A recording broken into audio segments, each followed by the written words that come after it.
over the last few years, the relationship between McConnell and the former president have not been good, specifically after the January 6th insurrection, when McConnell had specifically blamed former President Trump for that. And we've been told that the two have not spoken since that time.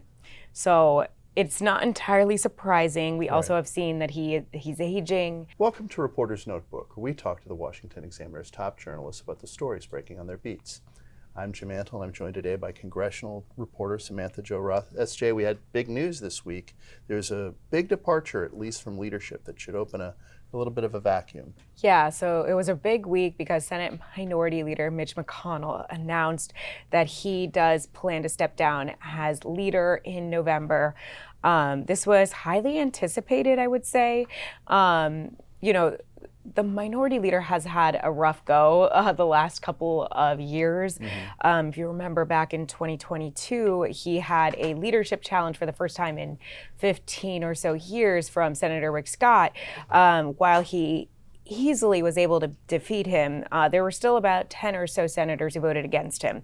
And those 10 or so senators have been extremely outspoken over the last couple of years, just wringing their hands over, what McConnell has done. And these are, very big fiscal hawks. They're not happy about any of these negotiations that are going on with Democrats to raise the debt ceiling, to keep the government open. They've been very opposed to funding Ukraine. So basically, all of the major things that Senate Minority Leader Mitch McConnell has been pushing. And then at the crux of all of this, you have former President Trump, who is winning, majorly in every single race he has. Right. And as we know, over the last few years, the relationship between McConnell and the former president have not been good, specifically after the January 6th insurrection, when McConnell had specifically blamed former President Trump for that. And we've been told that the two have not spoken since that time.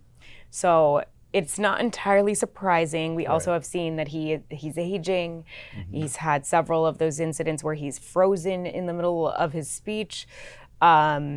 Certainly Republicans have been worried about that. So, the big question now is who is going to replace him, as you asked earlier. And that really just, a huge wave of Republicans are already starting to... The Johns. So you have John Thune, who's the minority whip. You have John Barrasso, and I forget exactly what his leadership position is, but he is in leadership. And then you have Senator John Cornyn, who used to be in Senate leadership and is seen as one of the, Senate elders. And then you potentially could have a group of others. We're hearing, the former president is encouraging Steve Daines, who is the NRC chairman. NRC is telling us that Daines says he's really focused on winning those races. And then you also have Senator Rick Scott.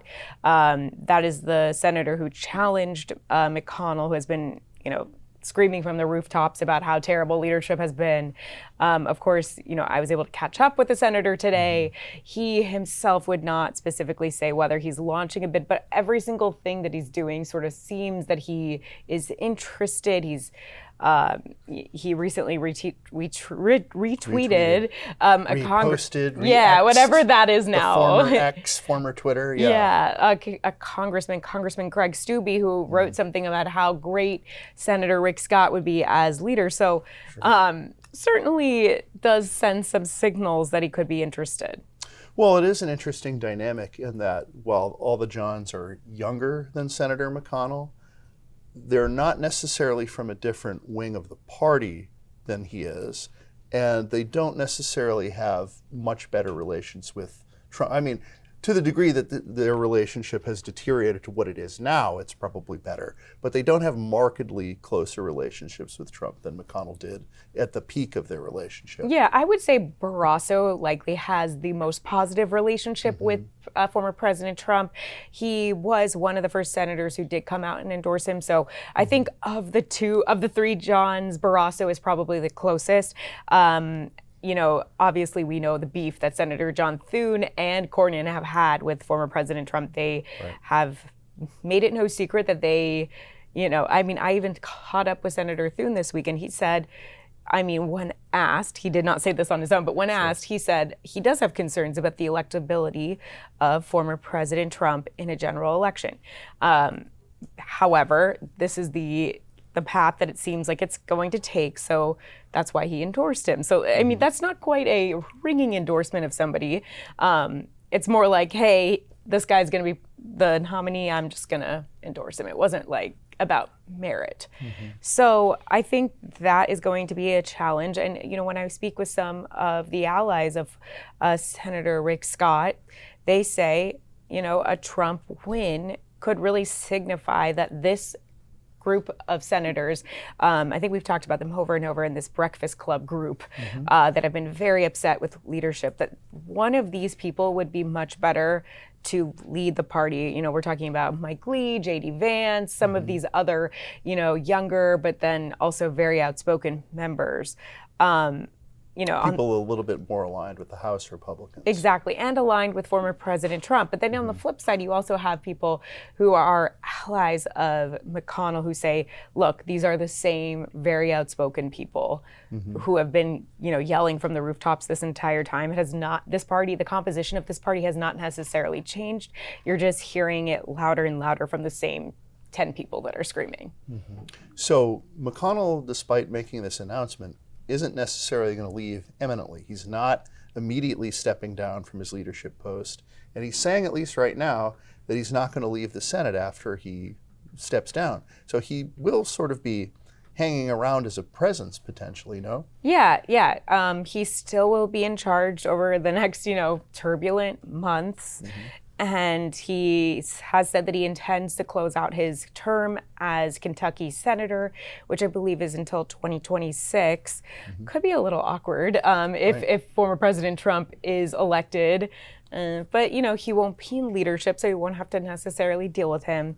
But, you know, it should be an interesting couple of months. I'm interested to see, you know, there were some reports, and we were able to confirm them this week, that McConnell had been in conversations, some of his staff behind the scenes talking to Trump about a potential endorsement.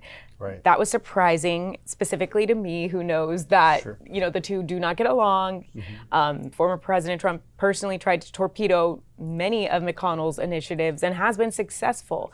So to see an endorsement would be an interesting insight. So it'll be interesting to see if, now that he's announced that he's stepping down, does he feel obligated to endorse former President Trump? That's a big question for me. Right, or does that sort of free him from that obligation? Yeah, absolutely.